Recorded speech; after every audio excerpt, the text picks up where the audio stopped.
হ্যাঁ বন্ধুরা, তোমরা সবাই কেমন আছো? আশা করছি ভালো আছো। তো দেখো, আমি রেডি হয়ে গেছি, আমরা যাব ঘুরতে। আর এটা হচ্ছে দীঘার আর একটা ভিডিও। তো আমি রুমের সামনে একটু ছবি তুলে নিলাম। তারপরে আমরা নিচে নেমে এসে হোটেলের সামনে দাঁড়িয়েছিলাম গাড়ির জন্য, কারণ আমরা যাবো আজ জগন্নাথ মন্দিরে। তারপর আমরা ওখানে পৌঁছে যাই। আর ওখানে যাওয়ার পরে না খুব ভালো লাগছিল, মন্দিরটা খুব সুন্দর হয়েছে। আর চারিপাশটা তো তোমরা দেখছোই, এত সুন্দর লাগছিল। তারপর আমরা চারিপাশটা একটু ঘুরে দেখি। আর ওখানে না অনেক রকমের ফুল গাছ লাগানো আছে, তো এত সুন্দর লাগছিল সবটা মিলিয়ে কি বলবো। তার মধ্যে তোমরা দেখতেই পাচ্ছ আকাশটা এত সুন্দর লাগছে। তারপর ওখানে আমরা একটু ভিড় জমায়েত দেখে এগিয়ে যাওয়ার পরেই দেখি ওখানে হরিনাম হচ্ছিল। তো হরিনাম শুনতে খুব ভালো লাগছিল। আরও অনেকে ছিল ওখানে, সবাই হরিনাম শুনছিল। মন্দিরের ভেতরে ঢুকতেই এই দৃশ্য দেখে খুব ভালো লাগছিল। আর চারিপাশটা তো এত সুন্দর ছিল, সবটা মিলিয়ে একটা আলাদাই সুন্দর একটা পরিবেশ ওখানে সৃষ্টি হয়েছিল। তো প্রচুর ভিড় তোমরা দেখতেই পাচ্ছ। তারপরে আমরা ওখানে কিছুক্ষণ হরিনাম শোনার পরে আমরা আবার মন্দিরের ভেতরের দিকে এগিয়ে যাই।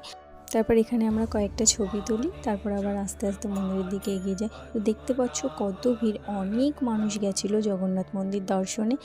আজকে তো আরও ভিড় হবে, কারণ আজকে জগন্নাথ দেবের রথযাত্রা। তো জয় জগন্নাথ। কে কে যাচ্ছ জগন্নাথ মন্দিরে জগন্নাথকে দর্শন করতে অবশ্যই কমেন্ট করে জানিও। এইভাবে চারিপাশটা ঘুরতে ঘুরতে আমরা মন্দিরে প্রবেশ করি। প্রচুর ভিড় হয়েছিল। তো দেখো, মন্দিরে প্রবেশ করতেই প্রথমেই আমরা জগন্নাথ দেবের দর্শন পাই। আর ভেতরে না আমার মনে হয়েছে এখনও কাজ অনেকটাই বাকি, কারণ ভেতরটা কেমন আমার ফাঁকা ফাঁকা লাগছিল। তো আমার ভুল নাকি সত্যিই এখনও কাজের অনেকটা বাকি? কেউ যদি জেনে থাকো তো অবশ্যই কমেন্ট করে আমাকে জানিও। মন্দিরের ভেতরে চারিপাশটা আমার খুব ভালো লেগেছে।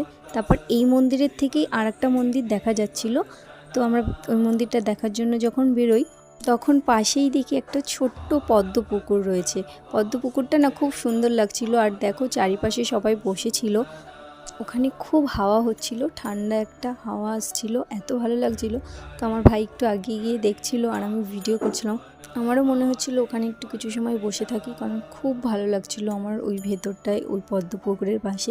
কিন্তু আমাদের আরেক জায়গায় যেতে হবে বলে আমরা তাড়াতাড়ি ওখান থেকে বেরিয়ে আসি। তো আরেকটা মন্দিরে যখন ঢুকি, আমরা এই শুধু ঠাকুরের এই মূর্তিটাই দর্শন করতে পারি, কারণ আর কিছুই ছিল না, পুরো ফাঁকা। আমি ওর জন্যই বললাম আমার ভেতরে মনে হয়েছে এখনও কাজ অনেকটা বাকি।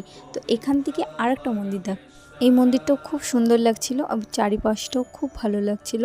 অনেকেই এখানে বসে গল্প করছিল, কেউ ঘুরছিল, সব কিছু নিয়ে না পরিবেশটা খুব ভালো লাগছিল। আর এই দেখো, ভাই, মামি, মামা, বোনু ওরা হাঁটছিল আর আমি পেছন থেকে ভিডিওটা করছিলাম।